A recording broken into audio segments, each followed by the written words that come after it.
International yoga ഡേയിൽ ഏറ്റവും കൂടുതൽ കുട്ടികളെയൊക്കെ ട്രെയിൻ ചെയ്യിക്കുന്ന ഒരു ട്രെയിനറാണ് ഇന്ന് എന്നോടൊപ്പം ഉള്ളത്, ജിഷ ഗോപിനാഥ് മാഡം. മാഡം നമസ്കാരം, ഷോയിലേക്ക് സ്വാഗതം. എല്ലാവരുടെ ഉള്ളിലുള്ള ഒരു സംശയമാണ്, എനിക്കും അങ്ങനെ ഒരുപാട് കാര്യങ്ങൾ സംശയമുണ്ട്. യോഗ, ഈ എന്താണ് യോഗ?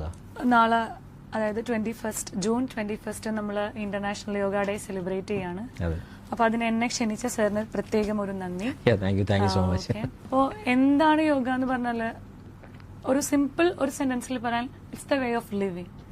എങ്ങനെയാണ് ഒരാൾ ജീവിക്കേണ്ടേ എന്നുള്ളത് കാണിച്ചു തരുന്ന ഒരു ശാസ്ത്രം. ഭാഗ്യം എന്ന് പറയാൻ അത് നമ്മുടെ കോൺട്രിബ്യൂഷൻ ആണ്, ഭാരതത്തിന്റെ കോൺട്രിബ്യൂഷൻ ആണ് യോഗ. ഇന്ന് നമ്മളൊന്ന് ചിന്തിച്ചാൽ എത്ര പേര് യോഗ ചെയ്യേണ്ടെന്ന് നമുക്ക് കണക്കെടുത്താൽ വളരെ കുറവാണ്. തീർച്ചയായിട്ടും വളരെ കുറവ് ആൾക്കാരാണ്. പക്ഷെ ഇത് കൂടുതലും ഫോറിനേഴ്സ്.